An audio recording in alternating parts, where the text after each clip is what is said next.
الحمدللہ رب العالمین والصلاة والسلام علی سید الانبیاء والمرسلین اللہم صلی علی سیدنا و مولانا محمد وعلی آلہ واصحابہ وبارک وسلم وصلی علیہ۔ دنیا کے تمام دیکھنے والوں کو، تمام چاہنے والوں کو، تمام پیار کرنے والوں کو، اور جہاں جہاں تک اس وقت میری آواز کو سنا اور مجھے دیکھا جا رہا ہے، جنید اقبال کی جانب سے انتہائی محبت کے ساتھ السلام علیکم۔ ایک بار پھر ناظرین، آپ کو پر نور صبح نور کے ساتھ میں دل کی عطا گہرائیوں سے خوش آمدید کہتا ہوں، اور آئیے بلا توقف چلیں حضرت ابو انیس محمد برکت علی علیہ رحمہ کی تعلیف اسماء النبی کریم صلی اللہ علیہ وآلہ وسلم سے رسول اللہ صلی اللہ علیہ وآلہ وسلم کا ایک اسم مبارک پڑھنے اور سننے کی سعادت حاصل کرتے ہیں۔ سیدنا صاحب العلم صلی اللہ علیہ وآلہ وسلم، ہمارے سردار، تمام علوم کے مالک، درود و سلام بھیجے اللہ آپ صلی اللہ علیہ وآلہ وسلم پر، آپ صلی اللہ علیہ وآلہ وسلم کے آل پاک پر اور صحابہ کرام رضوان اللہ تعالیٰ علیہم اجمعین پر۔ رسول اللہ صلی اللہ علیہ وآلہ وسلم نے ارشاد فرمایا کہ علم وہ خزانہ ہے جس کی سوال ہے، پس علم کا سوال کرو نیز۔ آپ صلی اللہ علیہ وآلہ وسلم نے فرمایا کہ جاہل کو اپنی کم علمی پر خاموش نہیں رہنا چاہیے، اور عالم کو اپنے علم پر چپ چاپ نہیں بیٹھنا چاہیے۔ جناب جڑے رہیے آج ہمارے ساتھ، کیونکہ آج انشاءاللہ ہم عقیدتوں کے گلشن سے محبتوں کے پھول سمیٹ کر، بلکہ یوں کہیے کہ عقیدتوں کی شاہراہ پر چل کر انشاءاللہ، بلکہ ادب کے دامن کو تھام کر ایک ایسی بارگاہ میں اپنے ہدایے پیش کریں گے جو گلشن سیدہ کائنات بی بی فاطمۃ الزہرا سلام اللہ علیہا کی انتہائی حسین ترین اور انتہائی خوشبودار پھول ہیں، جنہیں میں اگر ائمہ اہل بیت کے آسمان کا انتہائی چمکتا دمکتا ستارہ کہوں تو غلط نہ ہوگا ناظرین، لیکن اس سے پہلے کہ میں ان کی بارگاہ میں آپ کے ساتھ مل کر چلوں، ایک جملہ ادا کرنا چاہتا ہوں۔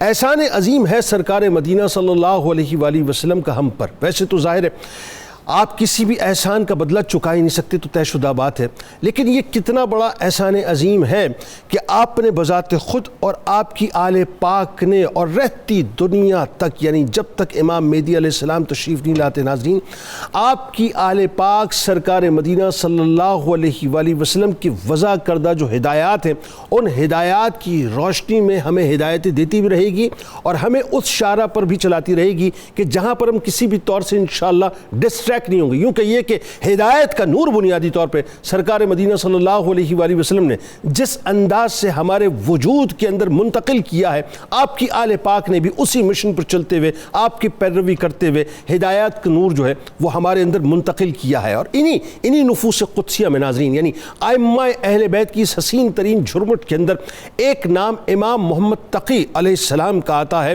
جو 9 امام ہیں، یعنی 9 پھول ہیں سیدہ کائنات بی بی فاطمۃ الزہرا سلام اللہ علیہا کے۔ کیا ہی شان ہے اور کیا ہی اوصاف ہیں آپ کے ساتھ، اور کیا ہی مقام اور مرتبہ ہے کہ اللہ تبارک و تعالیٰ نے آپ کو وہ بلندی عطا فرمائی کہ جس وقت اہل بیت اطہار کے دشمن امام علی رضا علیہ السلام کو معاذ اللہ ثم معاذ اللہ ان کے نسل کے منقطع ہونے کا تانا دے رہے تھے، اس وقت امام محمد تقی علیہ السلام قدرت کی طرف سے اہل بیت کا باقاعدہ جو ہے وہ حق میں جواب بن کر آئے دشمنان اہل بیت کے سامنے۔ اللہ تبارک و تعالیٰ نے آپ کو وہ مقام اور مرتبہ عطا کیا کہ آپ فہم و فراست کے شاہکار بنے۔ اللہ تعالیٰ نے آپ کو وہ مقام اور مرتبہ عطا کیا کہ آپ جود و سخا کے شاہکار بنے۔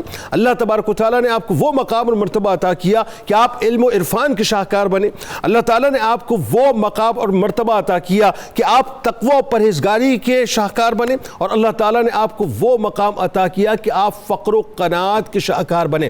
کم سنی کا عالم ہے ناظرین، لیکن تدبر اور فہم و فراست کا یہ عالم ہے کہ ایک مرتبہ مامون الرشید کا لشکر کسی جگہ سے گزرتا ہے تو آپ کی فہم و فراست اس کو انگشت بدندہ کر دیتی ہے، اور عالم یہ ہے کہ جس وقت بغداد کے لوگ معاذ اللہ ثم معاذ اللہ، کیونکہ ہر دور میں اہل بیت کے دشمن تو رہے ہیں اور تنقید کرنے والے بھی رہے ہیں، ان کو کیا معلوم کہ یہ مولا کائنات مولا علی کرم اللہ وجہ الکریم کی آل ہے، کہ جن کے بارے میں سرکار علیہ السلام نے فرمایا کہ انا مدینۃ العلم ولی بابوہا۔ تو جو علی کی آل ہے ناظرین، ان سے کون بیٹھ کے مناظرے کر سکتا ہے؟ لیکن بغداد نے دیکھا، وہ منظر دیکھا، اور بغداد کے آسمان نے آج بھی اپنے سینے پر منظر محفوظ کیا ہے کہ جس وقت کم سنی کے عالم میں آپ کو چیلنج کیا گیا تو اس وقت بغداد کے سب سے بڑے قاضی یحییٰ بن اقسم کو کھڑا کیا گیا۔ لیکن قربان جائیے مولا کائنات کی آل پر، قربان جائیے اس ہستی پر جو امام جعفر صادق علیہ السلام کی علمی مسند پر مسند نشین تھے، قربان جائیے ان پر جو باقر العلوم کی آل ہے۔ کیا ہی انداز ہے صاحب کہ جس وقت یحییٰ بن اقسم سامنے کھڑے ہوا.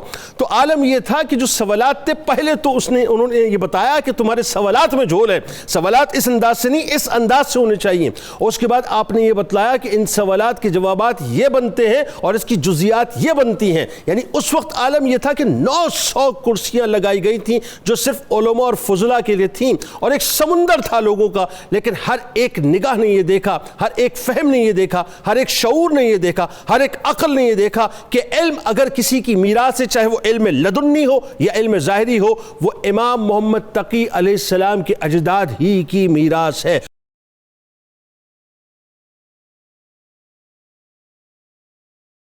امام محمد تقی علیہ السلام، سب سے پہلے آئیے ہم سب کا مل کر حصہ ڈلوائیے خاندانی رفتوں کا جو ذکر ہے اس میں.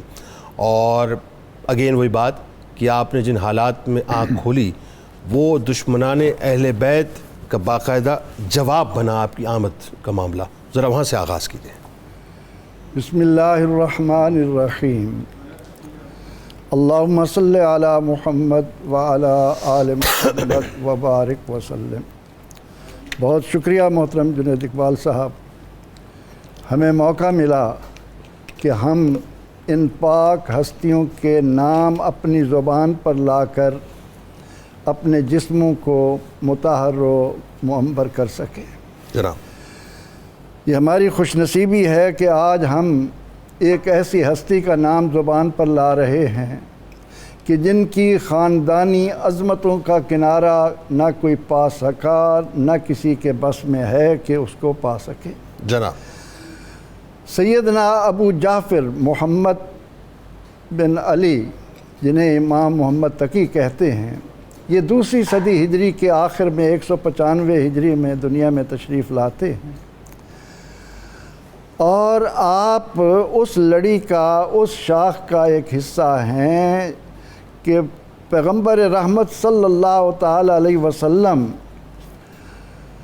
جن کو ایک عام انسان ایمان کی حالت میں جب دیکھتا ہے اور صحابی رضی اللہ عنہ کا رتبہ پاتا ہے تو ان کی عظمتیں خود قرآن میں اللہ یوں بیان فرمائے، اولئک اعظم درجۃ عند اللہ. اللہ جن کا دیدار ایمان کی حالت سے کرنے والوں کو یہ ملے تو ان کی عظمت کو کون پا سکتا ہے، جن کے لیے نبی اکرم رحمت عالم صلی اللہ علیہ وسلم فرمائیں کہ بضعۃ منی، اللہ یہ میرے وجود کا حصہ ہیں، اللہ لحموں کا لحمی، دموں کا دمی، جسموں کا جسمی، اللہ جن کا جسم، جن کا خون، جن کا گوشت اللہ کے نبی علیہ الصلاۃ والتسلیم فرمائے میرا ہے، تو ان کے لیے تو پھر رب کریم یہ کہے کہ قل لا اسألکم علیہ اجرا الا المودۃ فی القربى. سبحان اللہ سبحان اللہ. اب اس سلسلے کو جب ہم امام محمد تقی علیہ السلام سے لے کر چلیں، علی رضا کا نام آئے، اس کے بعد موسیٰ کاظم کا نام آئے، اللہ اکبر، امام محمد جعفر صادق کا نام آئے، سبحان اللہ، امام محمد باقر کا نام زبان پر آئے، اس کے بعد امام زین العابدین، امام سجاد کا نام زبان پر آئے، کربلا کے والی حضرت امام حسین سید الشہداء سلام اللہ علیہ کا نام آئے، اور پھر ہم علی مرتضیٰ جنہوں نے جب یہ فرمایا کہ سلونی ما شئتم، وہ جو بات آپ فرما رہے تھے علمی طور پر کہ صحابہ کرام رضوان اللہ علیہ مجمعین، بلکہ امت میں سے کسی اور کے لیے یہ دعویٰ نہیں ہے جو یہ کہے کہ سلونی ما شئتم، جو چاہو مجھ سے پوچھو. اور یہی وہ کلمہ ہے جو اس خاندان کی عظمت کا، اس کی پہچان بن کر دنیا کو قیامت تک اس بات کا محتاج بناتا رہے گا کہ تمہاری عظمت کے سارے نشان اس اہل بیت طہار کے خاندان میں جو علمی ورثہ ہے، اللہ اس کے ساتھ اپنے آپ کو وابستہ رکھنا ہے. تو خاندانی عظمت کے اعتبار سے تو میں یہ کہوں گا کہ کوئی کہے کہ میں پا سکتا ہوں کنارہ اور ان کو معلوم کر سکتا ہوں، تو یہ خیال است و محال است و جنوں. اور دوسری بات جو ہم نے یہاں بتانی ہے کہ علی رضا علیہ السلام کے ہاں اولاد نہ ہونے کی بنا پر وہ لوگ جن کے اندر یہ پروپیگنڈا کیا جاتا تھا اہل بیت اطہار کے خلاف، سیاسی مقصد تھے۔ ہمیشہ دنیا داروں نے علم سے بھی بغاوت کی ہے، اخلاق سے بھی بغاوت کی ہے، انسانیت سے بھی بغاوت بالکل کی ایسا ہے۔ ہے، بالکل ایسا ہے۔ کیونکہ انسانیت پیغمبر رحمت صلی اللہ علیہ وسلم کے ساتھ جڑے رہنے سے نصیب ہوتی ہے۔ بالکل ٹھیک۔ جہاں یہ رشتہ منقطع ہو جائے، ان سے کوئی کٹ جائے، آقا علیہ السلام نے یہی تو فرمایا میں 2 چیزیں چھوڑ کر جا رہا ہوں، آئے ہائے قرآن اور اہل بیت۔ اللہ اکبر۔ سفینہ نوح جن کو نبی اکرم رحمت عالم صلی اللہ علیہ وسلم فرما دیں تو وہاں پہچان ہے علم کی، اخلاق کی، باہمی ہمدردی کی، خلوص کی، ایثار کی، انسانیت کی، اعلیٰ قدروں کی۔ تو جو لوگ ان چیزوں کے دشمن بن کر دنیاوی زندگی کو اپنے لیے سب کچھ سمجھتے ہیں، وہ ہمیشہ اہل بیت اطہار رضوان اللہ علیہ مجمعین سے دور دور رہے، دور دور ہیں اور دور دور رہیں گے۔ ان کے نصیب میں نہیں ہے، ان کے نصیب ہی نہیں ہے۔ اس میں ایک بات دیکھیے، جیسے سرکار علیہ السلام کو معاذ اللہ مقتون نسل ہونے کا جو ہے معاذ اللہ تعالیٰ دیا گیا، تو قدرت نے جواب دیا۔ ایگزیکٹلی آپ دیکھیے یہاں پر جو ہے امام علی رضا علیہ السلام کو مقتون نسل ہونے کا تعالیٰ دیا یہ گیا، خاندان ہی تو امام ایسا محمد تقی ہے، علیہ السلام جواب بن گیا ہے۔ یہ خانوادہ ہی ایسا ہے کہ اس خانوادے کے بارے میں جب بھی کوئی بات کہے گا اس کے لیے اللہ رب العزت نے فرما دیا کہ ذرنی والمکذبین فَسَيَكْفِيكَهُمُ اللَّهُ، ان کے بارے میں اللہ آپ کو کافی۔ اللہ اسی طرح جب امام علی رضا علیہ السلام کے متعلق یہ کہا گیا کہ ان کی اولاد نہیں ہے تو ان کی نسل منقطع ہو جائے گی، تو امام علی رضا علیہ السلام نے فرمایا کہ نہیں، اللہ تعالیٰ کو منظور ہے، میرے ہاں انشاءاللہ بیٹا ہوگا، بڑا برکت والا ہوگا اور بڑی برکتیں لائے گا اور دنیا کا امام بنے گا۔ آپ نے تمام ان کے محاسن کا بھی ذکر کیا، تو پھر آپ نے اپنی بہن حکیمہ کو بلایا اور کہا کہ آج اللہ تعالیٰ نے یہ نعمت مجھے عطا کرنی ہے، اور آپ 195 ہجری میں اس دنیا میں تشریف لائے اور دشمنوں کے تمام جو ناپاک عزائم تھے وہ خاک میں۔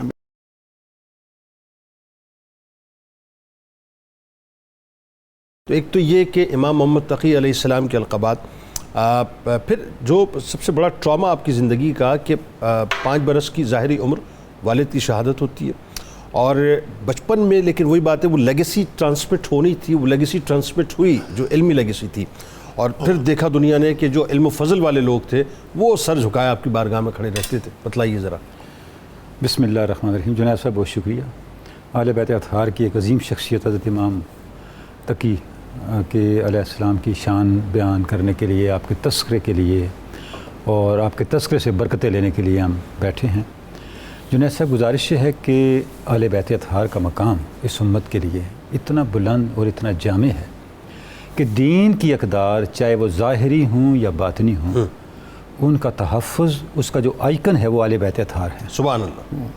حضرت داتا گنج بخش نے لکھا ہے کشف المحجوب کے اندر، جب اہل بیت کا ذکر کیا، انہوں نے کشف المحجوب میں صحابہ کرام کا ذکر کیا، اہل بیت کا ذکر کیا، صوفیاء کے مختلف طبقات کا ذکر کیا، ٹھیک ہے، اہل بیت کے ذکر پہ الگ ابواب قائم کیے۔ آغاز یہاں سے کیا کہ اس آسمان کے نیچے کوئی ایسا شخص نہیں ہے جو اہل بیت سے مستغنی ہو کے کسی مقام پہ پہنچ سکے۔ اللہ، ہر شخص قرب حق کو پانے کے لیے اہل بیت کی بارگاہ کی رہنمائی اور خیرات کا محتاج۔ اللہ اکبر، اللہ اکبر۔ سبب یہ ہے کہ جو لیگیسی حضور اقدس صلی اللہ علیہ وسلم نے چھوڑی، اس امت کے لیے جو دین چھوڑا، اس کو عملی طور پہ پریزرو کس طرح کرنا تھا، اس کا نمونہ آپ کو یہ شخصیات نظر کیا بات، اب پریزرو کر کے ٹرانسمٹ کرنا۔ اچھا، اس کے لیے کمٹمنٹ کیا ہے؟ سیدنا علی مرتضیٰ سے شروع ہو جائیں۔ سیدنا علی مرتضیٰ ہیں، امام حسن ہیں، امام حسین ہیں، امام زین العابدین ہیں، امام باقر ہیں، امام جعفر الصادق ہیں، موسیٰ کاظم ہیں، اس کے بعد علی رضا ہیں، امام تقی ہیں، نقی، حسن عسکری۔ کوئی طبی موت اس دنیا سے نہیں گیا، سب شہید ہوئے، سب شہید ہوئے۔ یہ کمٹمنٹ ہے، یہ کمٹمنٹ۔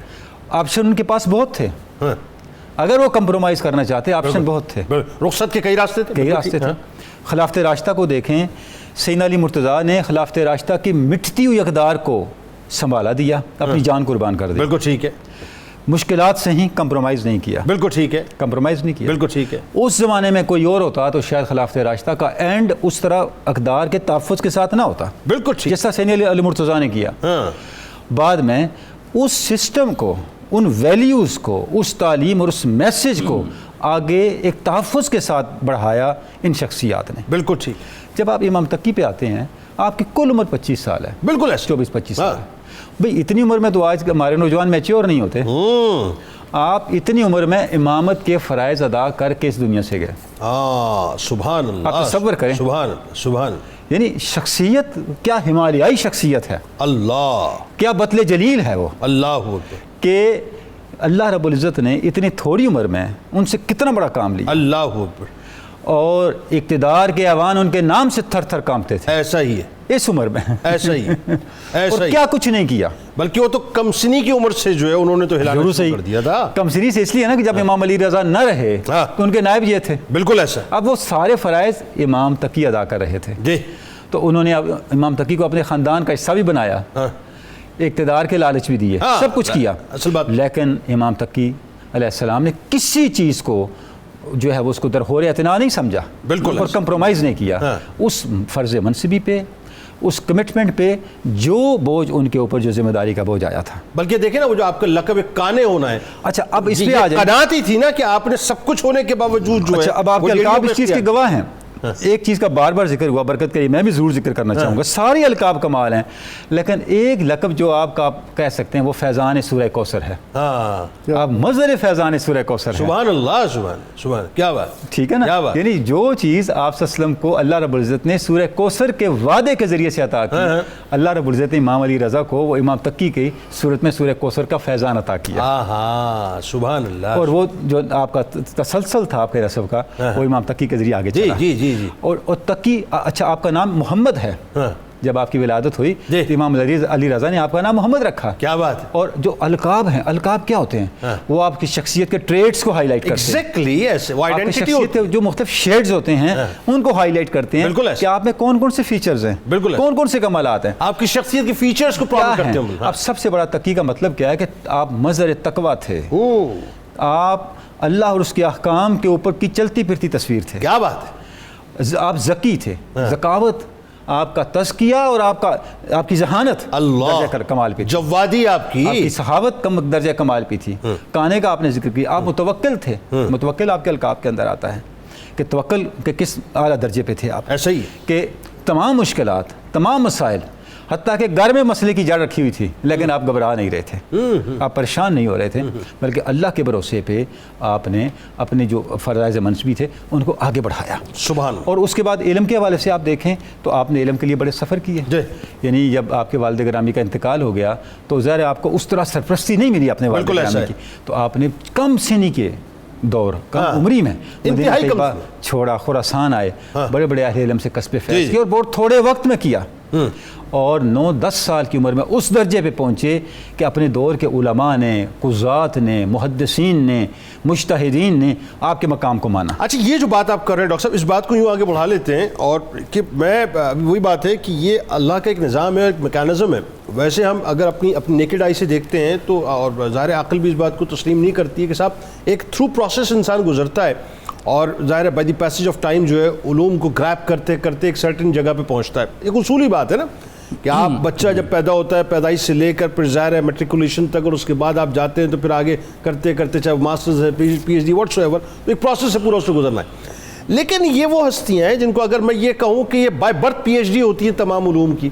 اللہ تبارک و تعالیٰ نے کوئی ایسی ٹرانسمیشن رکھی ہوتی ہے کہ ایسا لگتا ہے کہ وہ مطلب باقاعدہ جو ہے چیزیں منتقل ہو جایا کرتی. جیسے بلا تمثیل عرض کروں، اور یہ بلا تمثیل صرف سمجھانے کے لیے کہ آج ہمارے جیسے بلوٹوتھ وغیرہ ہم یوز کرتے ہیں کہ ایک دم ٹرانسمٹ کر دیتے ہیں ڈیٹا، تو ایسا لگتا ہے کہ جیسے وہاں ڈیٹا جو ہے سینوں سے سینوں میں یوں منتقل ہو جاتا ہے. تو آپ کا فراست، آپ کی تدبر، آپ کی حکمت، مطلب یہ بیونڈ دی امیجنیشن، اس پہ بات کیجئے. خاص طور پہ وہ جو مامون الرشید والا واقعہ کمسنی والا، اس پہ تو ضرور گفتگو کیجیے. بسم اللہ الرحمن الرحیم. اللہم صلی علی محمد وعلی آل محمد وبارک وسلم وصلی علیہ. جنید بھائی بڑے خوبصورت آپ نے انٹرو دیا، اور میرے فاضل پینل نے بڑی خوبصورت گفتگو کی، اور آج قبلہ تنولی صاحب تو بھرپور فارم میں ہیں. بڑی خوبصورت انہوں نے گفتگو فرمائی، اور الفاظ کا چناؤ اور ربط اور روانی، ایسے لگتا ہے جیسے حضرت سیدنا امام تقی کا براہ راست فیضان آج نصیب ہو رہا ہے. ماشاءاللہ ماشاءاللہ. اللہ کریم ہماری اس مجلس نور کو اور صبح نور کو اپنی بارگاہ میں قبول فرمائے. بالکل آپ نے درست فرمایا، یہ وہ ہستیاں ہیں جنہیں میرے رب نے علم لدنی کا خاص فیض عطا فرمایا ہے نا جی، وَعَلَّمْنَاهُ مِن لَدُنَّا عِلْمًا. یہ جو علم لدنی کی اصطلاح ہے یہ قرآن کی اصطلاح ہے، یہ کسی کی اختراع نہیں ہے، یہ قرآن اصطلاح ہے اور قرآن کے الفاظ ہیں. میرا رب جسے چاہے اپنی جناب خاص علم عطا فرماتا ہے، اور محمد رسول اللہ کے گھرانے کو عطا نہیں فرمانا تو اور کسے عطا فرمانا. اب یہ جو ساری کہانی آج بیان کی جا رہی ہے نا، یہ محمد و علی کے گھرانے کی کہانی ہے. کہیں باپ کا نام علی ہے تو بیٹا محمد ہے، کہیں باپ محمد ہے تو بیٹا علی ہو جاتا ہے. اب یہی سلسلہ جو ہے وہ آگے بڑھ رہا ہے. آپ اگر امامت کا سلسلہ دیکھا جائے تو 9 امام ہیں، اور جو بات کی تنولی صاحب نے، اگر سورہ کوثر کی تفسیر کی بات کی جائے اِنَّا أَعْطَيْنَاكَ الْكَوْثَرَ، تو پہلی تفسیر بن کے حضرت امام حسن جلوہ گر ہوئے. تو ایسے لگتا ہے حضرت امام محمد تقی سورہ کوثر کی 8ویں تفسیر ہیں، مسلسل جسمانی تفسیر ہیں. اللہ نے آپ کو جسمانی تفسیر بنا کر بھیجا ہے. حضرت امام فخر الدین الرازی نے لکھا ہو، امام قرطبی نے لکھا ہو، امام طبری نے لکھا ہو، ابن کثیر نے لکھا ہو، صاحب در منصور نے لکھا ہو، بہت بات کی باتیں ہیں. اللہ کریم نے انہیں کوثر کا عملی فیضان بنا کر اس دنیا میں بھیجا ہے. تو اب وہ کوثر میں علم بھی ہے، کوثر میں تدبر بھی ہے، کوثر میں فہم و فراست بھی ہے، اور کوثر میں تفکر بھی ہے. اللہ کریم نے یہ ساری نعمتیں اس گھر کو عطا فرمائی ہیں. اور ان ہستیوں کے صرف القابات پہ غور کر لیا جائے، کہیں صداقت نظر آتی ہے، کہیں علم نظر آتا ہے. اور حضرت امام موسیٰ کاظم کو میرے رب نے جو فیضان عطا فرمایا، آپ کاظم ہیں، اور قزم الغیظ کا فیضان بھی اس گھرانے کو میرے رب نے عطا فرمایا.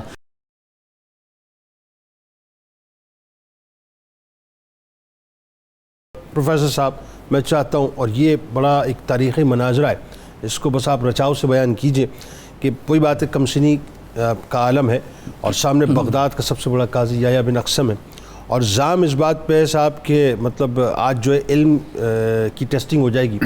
ان کو کیا معلوم تھا کہ وہ جو اپنی یوں کہیے کہ علمی زام کا تھرمامیٹر، ڈاکٹر صاحب توجہ چاہیے آپ کی، علمی زام کا جو تھرمامیٹر وہ لگا رہے تھے، وہ اس شخصیت پہ لگا رہے تھے کہ جن شخصیت سے جو ہے وہ علم کے چشمے پھوٹا کرتے ہیں. بتائیے ذرا.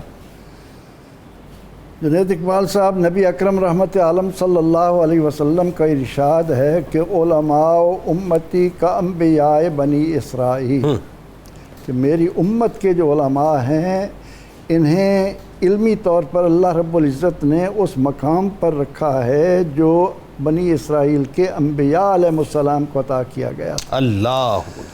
اور میں علی بصیرہ یہ کہنا چاہتا ہوں کہ پیغمبر رحمت صلی اللہ علیہ وسلم نے یہاں علماء کی جو جماعت مراد لی ہے، اس جماعت کے سرخیل یہ ائمہ کرام ہیں جناب، کہ جس طرح ہمارے ساتھی فرما رہے تھے صاحبزادہ صاحب کہ علمناہ من لدنا، خضر علیہ السلام کے بارے میں ہم جانتے ہیں کہ کیا کیا اسرار آشکار ہوئے. تو یہاں پر بھی ایک ایک فرد حضرت علی کرم اللہ وجہ کی نسبت ہی اس خاندان کو اس مرتبے پر لاتی ہے. ویسے تو عملی طور پر حضرت جعفر صادق رضی اللہ عنہ نے جو علمی میدان سجایا وہ سب کے سامنے ہے. تو سیدنا حضرت محمد تقی علیہ السلام علمی مقام میں جس بلندیوں پر فائز ہیں، اس کو ظاہر کرنے کے لیے مامون رشید ایک وسیلہ بنا.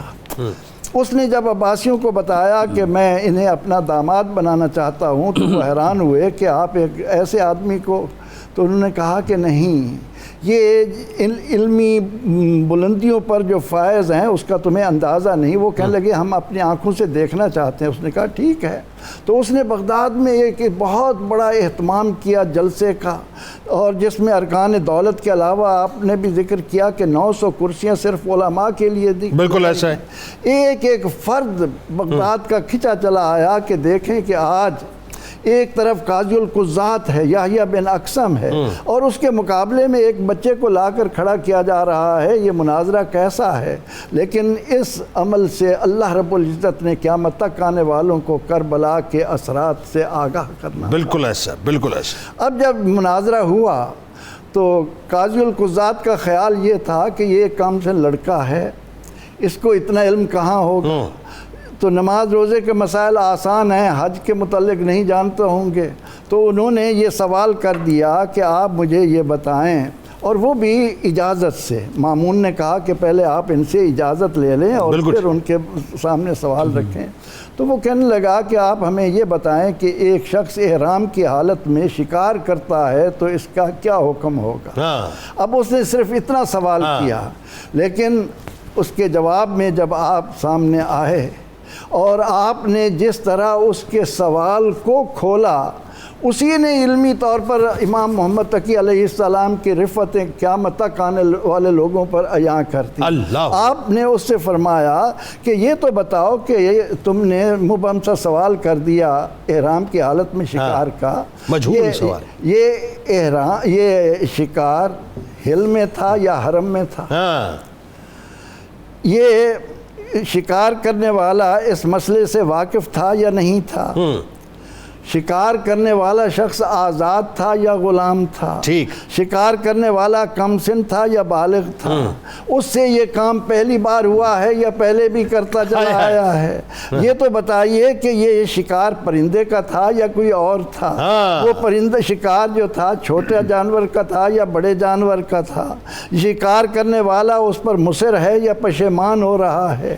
آپ یہ تو بتائیں کہ یہ شکار رات میں پوشیدہ ہوا یا دن کی روشنی میں کیا؟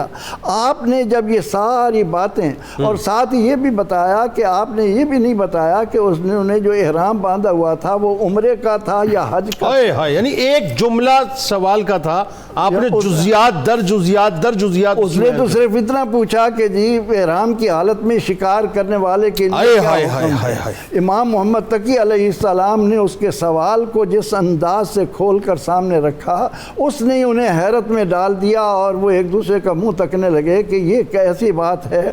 تو اس پر وہ خود قاضی القضات یحییٰ بن اقسم رحمۃ اللہ علیہ اٹھے، انہوں نے اقرار کیا کہ واقعتاً آپ علمی طور پر بلندیوں پر فائز ہیں۔ اللہ کریم آپ تینوں آپ کو جزائے جمیل عطا فرمائے، بہت شکریہ، اور ذکر کا بدلہ ہمیں بس دنیا اور آخرت پہ سننے والوں کو، ذکر کرنے والوں کو عطا فرمائے۔ محمد نام پیارا ہے، لقب جواد عالی ہے، محمد نام پیارا ہے، لقب جواد عالی ہے، علی کا ہے جگر پارا، ملی نسبت مثالی ہے، علی کا ہے جگر پارا، ملی نسبت مثالی ہے ان کا سینہ علم و معرفت کا نور گنجینا،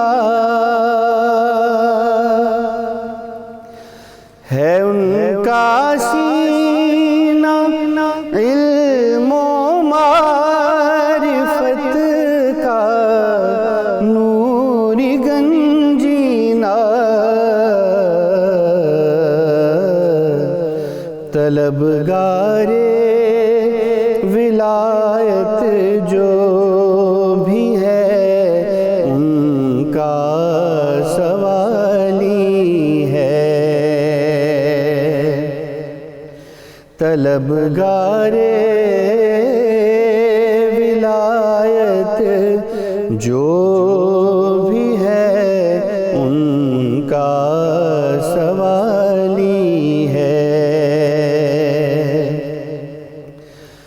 فضائل میں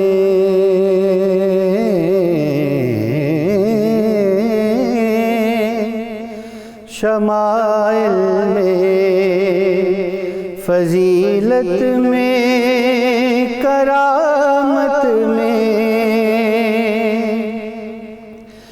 فضائل میں شمائل میں فضیلت میں کرامت میں فضائل میں شمائل میں فضیلت میں کرامت میں